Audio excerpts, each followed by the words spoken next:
Magandang araw! Sama-sama tayong matuto sa Teacher Sal Learning Resource Channel.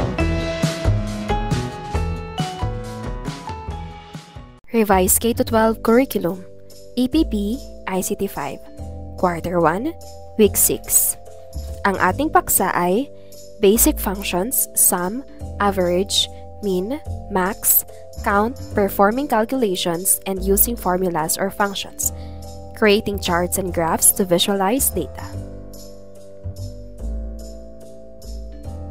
1, 2, 3, ABC. Hanapin ang katumbas na titik ng mga sumusunod na grupo ng numero. Gamitin ang talaan sa ibaba at ibahagi ang nalalaman sa salitang natuklasan. Narito ang chart. Ano ang iyong nalalaman tungkol sa mga salitang natuklasan? Mahusay, ito ay animation, audio, transition, at video. Venn diagram. Bumuo ng grupo na may 3 miyembro.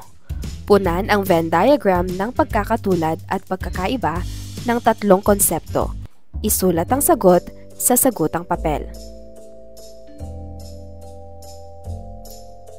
Paglutas ng mga problema sa matematika gamit ang ballpen at papel. Paglutas ng mga problema sa matematika gamit ang computer. Paglutas ng mga problema sa matematika gamit ang calculator. Ano ang masasabi mo sa pagkakaiba ng pamamaraan ng paglutas ng mga problema sa matematika na ballpen at papel, calculator at computer? Ano ang masasabi mo sa pagkakatulad ng pamamaraan ng paglutas ng mga problema sa matematika na ballpen at papel, calculator at computer? Ano sa palagay mo ang pinakamagandang gamitin sa 3? Tayo ay dumako sa susunod na gawain. Hulaan mo, iya-acting ko. Gaya ng larong charades, huhulaan ninyo ang salitang nabunot ng kaklase. Mayroon kayong 2 minuto para i-acting ito. Pagkatapos mahulaan, suriin kung alin sa sum, average, mean, max at count ang kasing kahulugan ng salita. Narito ang mga salitang huhulaan. Pinakamalaki, kabuuan, bilang, pinakamaliit. Kaugnay na paksa bilang isa, pagtukoy sa gamit ng sum, average, mean, max at count sa spreadsheet. Noon o ngayon, mahahati ang klase sa 2 grupo. Ang unang grupo ay dedepensahan ang kagandahan ng dating pamamaraan sa pagkuha at pagtutuos ng mga datos. Ito ay sa pamamagitan ng mano-manong pagsulat at paggamit ng calculator. Ang ikalawang grupo naman ay dedepensahan naman ang kagandahan ng makabagong pamamaraan sa pagtutuos o ang paggamit ng spreadsheet. Ito ay naglalaman ng mga basic functions kagaya ng sum, average, mean, max at count. Pagtutuos ng sum, average, mean, max at count gamit ang papel at ballpen at calculator versus pagtutuos ng sum, average, mean, max at count gamit ang spreadsheet. Batang spreadsheet. Pagmasdan ng mga larawang ipapakita na may formula. Tukuyin kung ito ay sum, average, mean, max o count. Ipaliwanag kung bakit ito ang sagot mo. Gamitin ang mga definisyon sa pisara bilang gabay. Para sa unang larawan, ang spreadsheet function na ito ay may kakayahang pagsamahin o kuhanin ang kabuuang value ng mga cells. Ito ay nagagawa sa pamamagitan ng individual na paglalagay ng value, ng cell referencing o ng range. Mahusay, ito ay sum. Pangalawang larawan. Ang spreadsheet function na ito ay may kakayahang kuhanin ang average ng mga value na nasa loob ng cell. Tama, ito ay average. Ito rin ay mas kilala sa tawag na minimum. Ang spreadsheet function na ito ay may kakayahang kuhanin ang pinakamaliit na value sa mga cells na pinili mo. Kapag ang cell ay hindi naglalaman ng numero, ang mean ay magiging 0. Ito ay mean. Sumunod, ito rin ay mas kilala sa tawag na maximum. Ang spreadsheet function na ito ay may kakayahang kuhanin ang pinakamalaking value sa mga cells na pinili mo. Kagaya ng sa mean, kung walang numerong nahanap ang spreadsheet sa piniling cells, ang max ay magiging 0. Ito ay max. Ang spreadsheet function na ito ay may kakayahang bilangin kung ilang numero ang nakalagay sa isang range o array. Kung may 5 numerong nakalagay sa range na A1, A20, lalabas sa resulta ng count ay 5. Ito ay count. Para sa ikalawang araw, kaugnay na paksa bilang 2, paggawa ng spreadsheet na may basic functions. Balitaan, balitaktakan. Gaganap kayo bilang mga tagapagbalita sa radyo o telebisyon. Ibalita ninyo ang mga pangunahing gamit o basic functions ng spreadsheet. Maaaring maghati-hati sa mga gawain tulad ng paggawa ng script, pagiging director, mamamahayag, at iba pa. Share mo lang. Share ko lang. Pumili ng isa sa mga paksa na nais talakayin ibahagi sa klase, ang iyong nalalaman. Paksa bilang isa, financial literacy. Ikalawang paksa, chart at graph. Ikatlong paksa, mga hakbang sa paggawa ng spreadsheet na may basic functions. Ano ang financial literacy? Paano makatutulong ang chart at graph sa pag-aanalisa ng mga datos? Ano ang mga hakbang sa paggawa ng spreadsheet na may basic functions?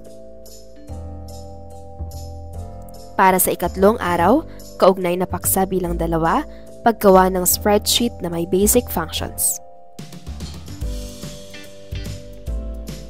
Halina't matuto. Panoorin ng mabuti ang demonstrasyon ng guro tungkol sa paggamit ng spreadsheet na may basic functions at kung paano ito inilalapat sa graph. Pag-aralan ng bawat hakbang bilang paghahanda sa inyong sariling return demonstration. Paggawa ng spreadsheet na may basic function na sum. Magbukas ng spreadsheet at pindutin ang blank workbook. Ilagay ang mga datos sa loob ng cell. Sa pagkakataong ito, ilalagay natin ang buwan ng budget ng isang pamilya. Ito ay makatutulong sa atin na malaman at masubaybayan ang ating gastusin. Maaari mong baguhin ang mga halimbawa sa ibaba at iangkop sa inyong mga pinagkakagastusan. Pagkain 5,000 pesos, kuryente 1,500, tubig 300, internet 799, transportasyon 600, iba pang gastusin 500, ipon 500. Narito ang mga maaaring ilagay sa spreadsheet. Sa pagkakataong ito, nakalagay ang mga values sa column D at nasa rows 5, column 11. Pumunta sa pinakailalim na bahagi D12 at isulat ang formula para sa sum. Maaaring isulat ang equal sign sum, close and open parenthesis D5, D6, D7, D8, D9, D10, D11. O kaya na may equal sum, close and open parenthesis, D5, colon, D11.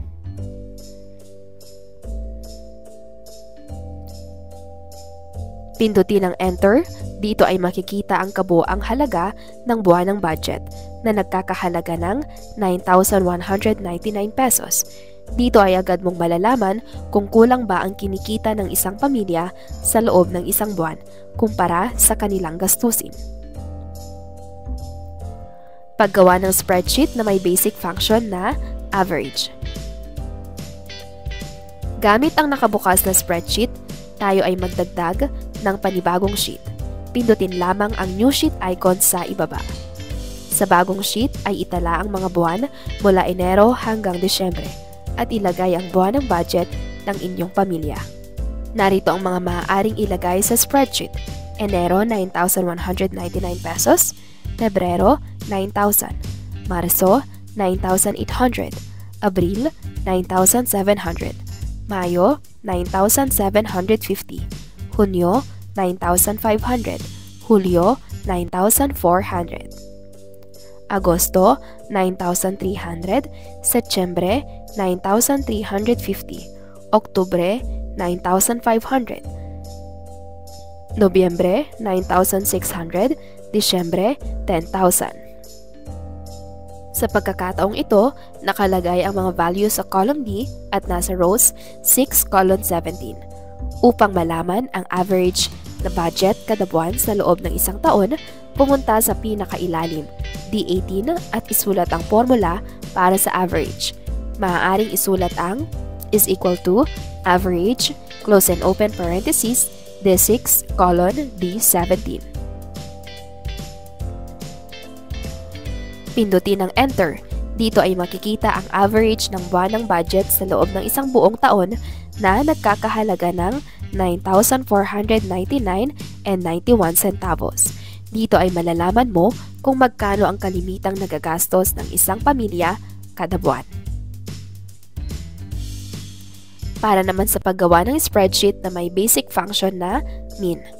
Gamit ang nakabukas na spreadsheet, tayo ay magdagdag ng panibagong sheet. Pindutin lamang ang new sheet icon sa ibaba. Sa bagong sheet ay itala ang mga buwan mula Enero hanggang Marso. Ilagay rin ang mga pinaglaanan na budget para sa buwan na iyon. Narito ang mga maaaring ilagay sa spreadsheet. Pagkain, kuryente, tubig, internet, transportasyon, iba pang gastusin at ipon, simula Enero hanggang Marso.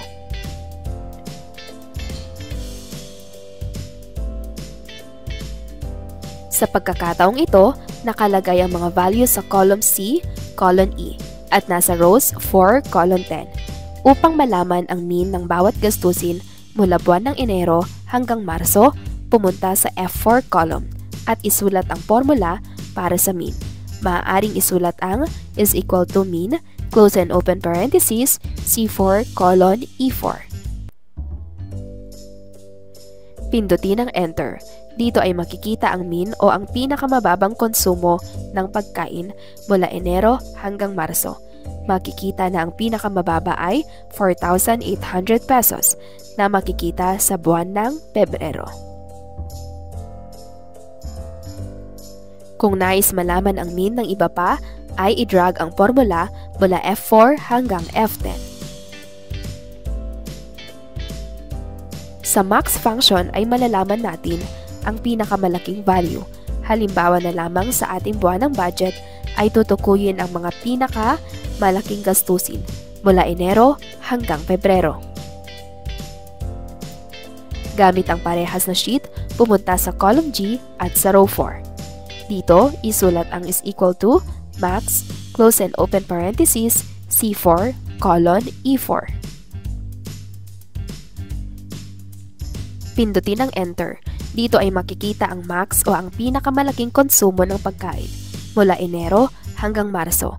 Makikita na ang pinakamababa ay 5,000 pesos na makikita sa buwan ng Enero.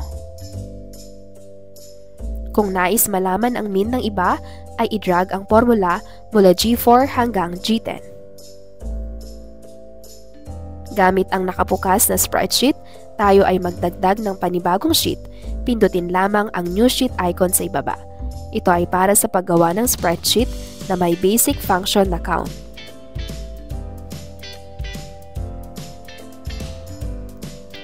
Sa pagkakataong ito, ay gagawa tayo ng talaan ng ipon sa loob ng isang buwan. Sa bagong sheet, ay itatala ang halaga ng naihulog bawat araw. Nakalagay ang mga values sa column E at nasa rows 3, column 33. Upang malaman ang count o ang bilang ng beses ng iyong paghuhulog ay pumunta sa E4 at isulat ang formula para sa count. Maaaring isulat ang is equal to count, close and open parentheses, E3, colon, E33. Pindutin ang enter. Dito ay makikita ang count o kung ilang beses ka nakapaghulog sa alkansya sa buwan ng Enero. Para naman sa paggawa ng chart o graph gamit ang mga datos sa spreadsheet, buksan ang unang sheet na ginawa tungkol sa buwan ng budget ng isang pamilya. Pumunta sa insert at pumili ng chart na nais gamitin. Sa pagkakataong ito, ang pipiliin natin ay pie chart upang magkaroon ng representasyon kung gaano kalaki ang konsumo ng bawat gastusin. Upang mailagay ang mga datos, pindutin ang Design at Select Data. Sa Chart Data Range ay pindutin ang mga value mula pagkain hanggang ipon. Pindutin ang OK kung gustong makita ang halaga kada parte ng pie at pindutin lamang ang pie at pindutin ulit gamit ang right-click at pindutin ang Add Data Labels. Pindutin ang OK kung gustong makita ang halaga kada parte ng pie at pindutin lamang ang pie at pindutin ulit gamit ang right-click at pindutin ang Add Data Labels.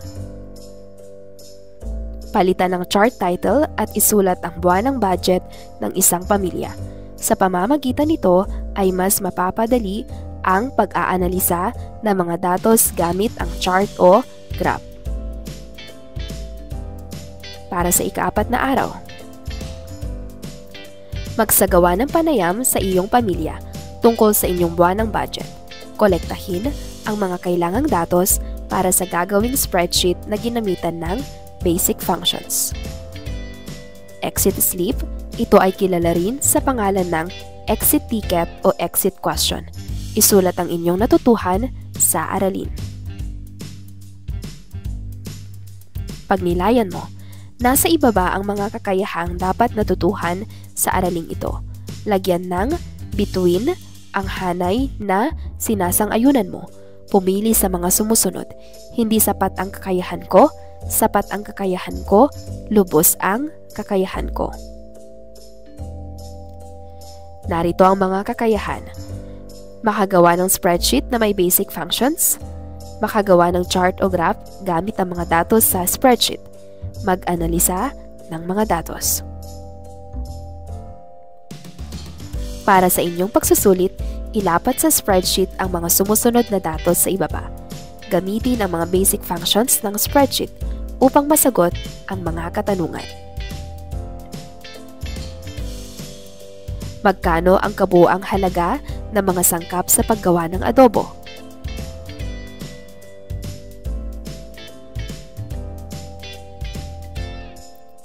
Magkano ang average na kita ng isang maliit na karinderya sa isang araw?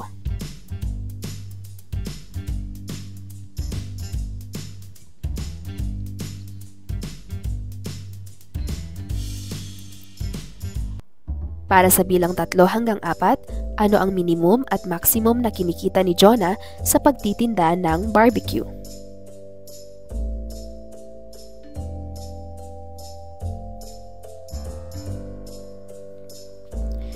Pang-5 bilang, suriin ang chart sa ibaba at sagutin ang mga sumusunod na katanungan. Ang pamagat ng chart ay buwan ng budget ng isang pamilya.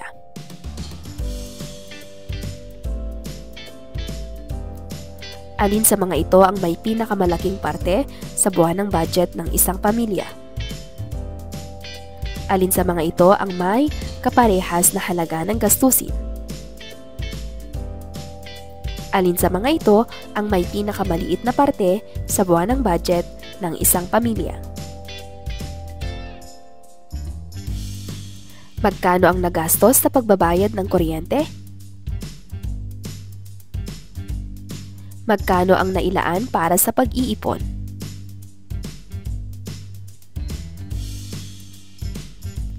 Narito ang mga tamang sagot.